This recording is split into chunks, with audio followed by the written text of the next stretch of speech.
On va présenter la notion d'intervalle. Alors, comment ça fonctionne? Ça fonctionne de la manière suivante. Par exemple, si on regarde tous les nombres compris entre 1 et 5.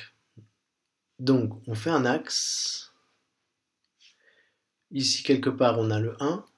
Un peu plus loin, on a le 5, ici, sachant qu'on a le 0 ici, par exemple. Et donc, on veut tous les nombres entre 1 et 5 inclus. Donc, tous les nombres entre 1 et 5 inclus, ils sont là.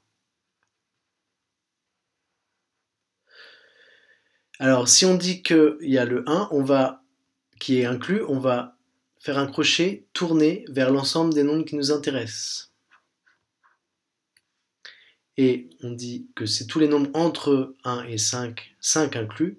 Donc on va faire un deuxième crochet tourné vers les nombres qui nous intéressent, ici pour dire que le 5 est inclus. Donc ça, ce sont les nombres entre 1 et 5.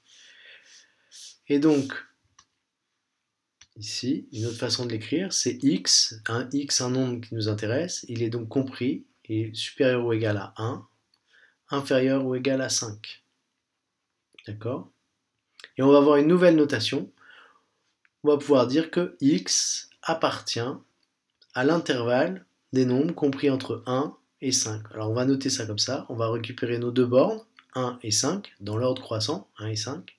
Et puis nos deux crochets qui sont là, ils vont nous dire que 1, il appartient à cet ensemble, et que 5 aussi appartient à cet ensemble.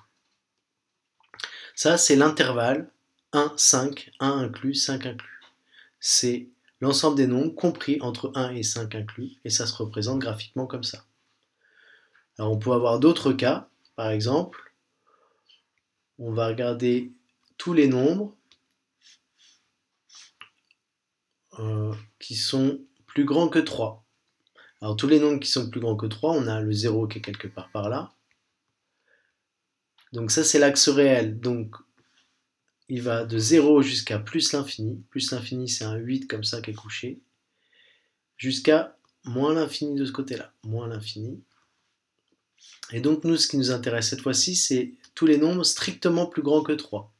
Je vais l'écrire d'abord. Tous les nombres qui sont tous strictement plus grands que 3. Alors regardons comment ça fonctionne sur notre axe réel.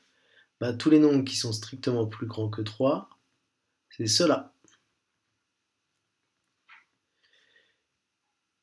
C'est strictement, donc le 3 n'est pas inclus. Donc on va reprendre un crochet, mais cette fois-ci, on va tourner le dos à l'ensemble des nombres qui nous intéressent pour spécifier que le 3 n'appartient pas à cet intervalle. Et on s'aperçoit que ça va de 3 jusqu'à plus l'infini ici.